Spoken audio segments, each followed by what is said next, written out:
What is it actually like living in Knoxville, Tennessee? Here's the honest answer. The people are generally kind. The cost of living beats almost any major metro. And Tennessee has no state income tax. And the lake and the Smoky Mountains are both in your backyard. But the growth has brought real traffic. Housing supply is still catching up. And if you are coming from a big city, some of the shopping will feel limited. I'm going to give you the full truth submarket by submarket. Hey y'all, I'm Chris Ball with Chris Ball Properties and Keller Williams Realty.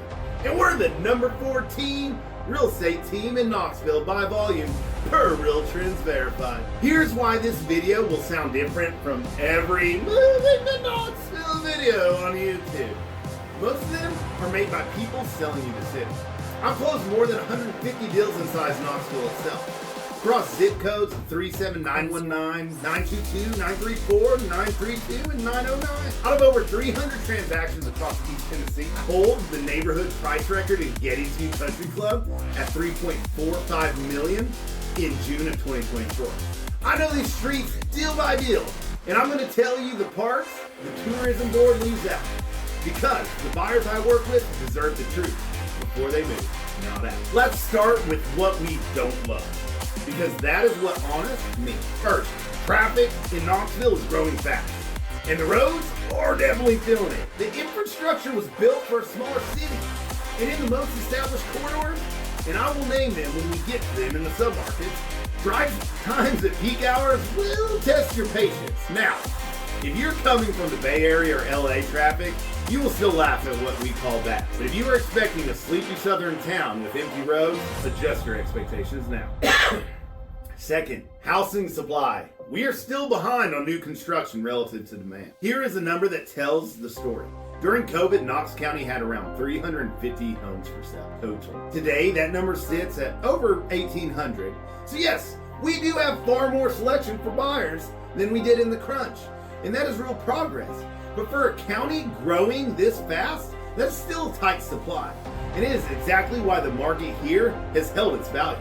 Understand both sides of the number better. Better selection for you as a buyer, and continued support under prices as a seller. Third, retail. We have plenty of restaurants, and the food scene has grown into something that I can genuinely say I'm proud of. But if you're used to big city shopping, some stores and brands simply just are not here. Louis Vuitton. You will make the occasional drive or order online. Thank God we have Amazon. And here's the honest truth about the honest truth. Most of my out-of-state buyers do not complain after they move. The number one thing they tell me is how kind the people. That's not marketing. That is the pattern across years of closing. Now the part no journalist can give you. Knoxville has submarkets all over the map. Powell, Halls, Fountain City, South Knox, and more. And each of those deserves its own video. Today, I'm going to start where more than 150 of my closed deals live. 5 West Knoxville submarkets. Explain the way I explain them in the car between shows. First, Farragut, one of the most popular areas in the market, and considered a higher part of town. Now, with a strong retail and restaurant corridor alongside Kingston Pike, but the honest trade-off, Farragut is its own town. And when you're your own town, you have your own rules and codes. And those codes and requirements are strict. If you plan to build, add on, or run anything from your property, know that the rules before you buy them, not after it.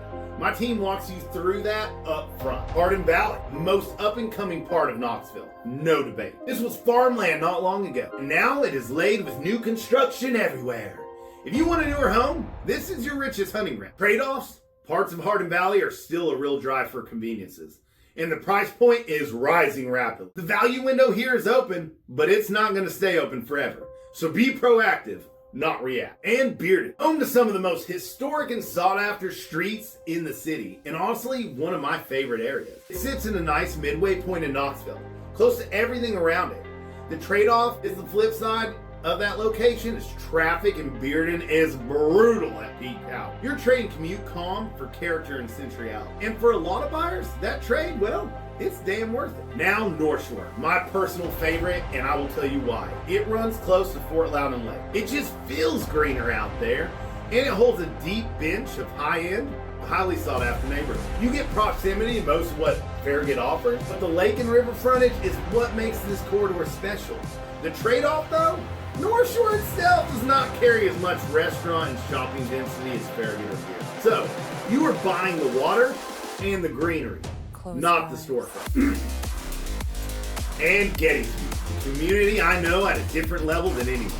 Because I hold the neighborhood price record there at $3.45 million, which was closed on June 11th of 2024. Gettysvue is built around a championship golf course that opened in 1995, which makes it the newest of Knoxville's established private country club communities. A group that includes Cherokee Country Club dating back to the 1900s, Holston Hills from the 1920s, and Foxton and Fairview. Very high-end price point. A West Knoxville location that is genuinely convenient for shopping and restaurants. And I will say it the way I say it to my clients. You pay to play to live there. If the golf and country club lifestyle is your goal, this is where that conversation starts. Now, the side of the ledger that keeps people here. Tennessee has no state income tax. And for buyers relocating from California, that math changes lives before you can even factor in housing costs. Our typical price range runs from $250,000 to $5 million and even above, which means the same market serves a first home, a move up, and an estate. You are 20 minutes away from the lake and under an hour away from the Great Smoky Mountains. The restaurant scene keeps getting better and better every year. And the people, I will say it again because buyers say it to me, are the kindest part of the whole package. Knoxville gives you a real city with a real quality life at a price that still makes sense. That combination is why the growth is happening. And the growth is why you watch this video. 3 questions I always hear constantly from relocating buyers. Is Knoxville a good place to move in 2026? And for most of my relocating buyers, yes. No state income tax, a wide variety of price ranges, and lake and mountain access. The trade-offs are growth traffic and the supply is still catching up. There are demands. Number 2, which part of Knoxville should I look at first? It really depends on your end goal. New construction, looking Heart Valley. Historic character and centrality, looking Bearded. Lake access and green space, Northwood. And an established higher-end living with strong retail, Fairview. But if you like the simpler life and golf course living, Gettysvue's where it's at. Number 3, can buyers still negotiate in Knoxville market right now? Yes, but with the right strategy. Inventory has grown from around 350 homes in Knoxville during COVID to a little over 1,800 today. And more selection means more room for a well-structured offer.